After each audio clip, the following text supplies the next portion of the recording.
जोहार आपे सनाम को सिकनत पासनाव खेरवाल एसोसिएशन एनजीओ रे सगुन दाराम मेना आका नवा सिकनत पासनाव खेरवाल एसोसिएशन दो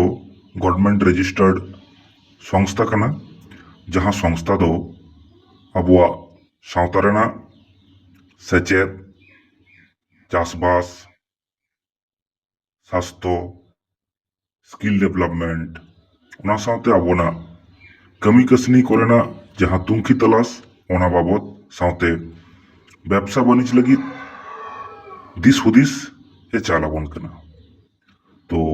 नुआ सावता सला जुड़ाव लगी आपे कोठेन नेहर तहन कना आपे नुआ सावता रे जुड़ाव लगी ते डिजिटली पे अप्लाई दाड़िया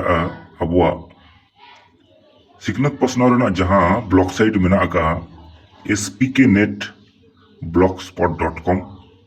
ओना blogspot.com खनगे आपे जॉइन एसपीके सोशल नेटवर्क ओना ऑप्शन पे न्याम ओना ऑप्शन माध्यम ते आपे नोआ गांवता रे कमी लगी आपे पे अप्लाई दाड़िया। तो नोआ गांवता रे कमी कते आपे चांदो रे 4,500 टाका खन 15,000 टाका दबित तेपे रोजगार दाड़िया। ओना दो चिलका कते ओना दो Abua data science information science नोआ को चेतानते आपे पे कमिया मेन दो डिजिटली जहां लेका कमी को मेना ऑनलाइन ओना ऑनलाइन दो आबो दो डाटा ट्रांसफॉर्मेशन इदी कते के बोन कमी गया। तो ओना डाटा को जाते आबो बोन लाहा दाड़िया मा ओना खातिर नोआ सोशल साइट रे आबो बोन सेलेदोआ तारपरे बाकी जहां आबोना कर्मसूची ओना कर्मसूची दो आबो दिनम दिन कई कते बोन सेणाया मा एनखान ओना spknet ब्लॉगस्पॉट रे बोन जॉइन कते बोन रजिस्टर्ड मा और जहां को बांगबोन बुझ दाड़ियादा आबो दो सिकनत पासनाव खेरवाल एसोसिएशन रेना जहां कॉर्पोरेट ऑफिस मेना आका दो बेतकुंद्री रे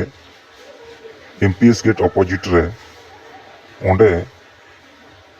फेस टू फेस गलमराव कते आबो बोन कामिया और जहां को नवा वीडियो बेस बोन बुझो किया उनको ठेन नेहर नवा वीडियो दो बाकी सनाम अबोरेन गाते को सावते अबोरेन सुसरिया को ठेन बोन पासनाव मा ताहले खान जहां को सावता कमी कते रोजगार रेनांग आस मेना का तकुआ उनको ठेन आबो नवा संदेश बोन सेटर दाड़िया मा एनखान आबुआ नवा वीडियो पासनाव तबोन पे और लगन नवा सिकनत पासनाव खेरवाल एसोसिएशन एनजीओ रे कमी कते पुइसे रोजगार तबोन पे मा एनखान सनम को सगुन जोहार तहन कना।